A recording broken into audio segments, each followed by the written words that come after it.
في شويه كباب عند قصر الكبابجي. حضرتك انت شايف المطاعم المصريه بتعمل ايه؟ قصر الكبابجي ده بقى بيعمل كرنفال عشان تاكل، يعني مش حاجه سهله يعني. زفه الملوخيه. طشه الملوخيه ده غلبه نصرت اللي كان يقعد يعمل كده. ده بيعملوا طشه الملوخيه غير يعني حصل حاجات غير طبيعيه. تطور، ده تطور وده فن. فالقوه الناعمه دلوقتي في مصر بقت المطاعم. عظمه. خلينا نطلع فاصل اعلاني. قصر الكبابجي بنرحب بالاعلامي الكبير بطل الحكايه فيها ايه النجم الكبير عمرو اديب سقفه كبيره.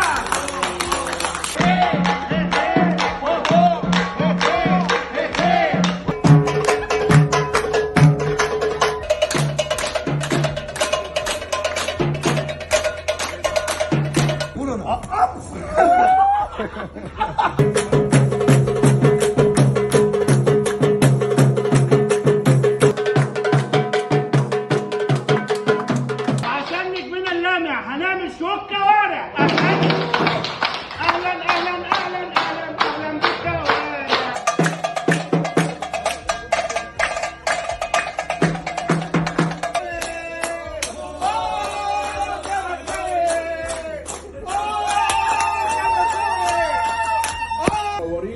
واجمل ملوخيه واجمل كفته واجمل طرب وسعيد جدا. سقفه كبيره النجم عمرو اديب سقفه كبيره.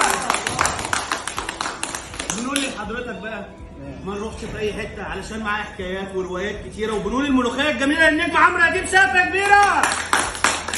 ولا واحنا هندوق الملوخيه بقى لازم ودن قطه.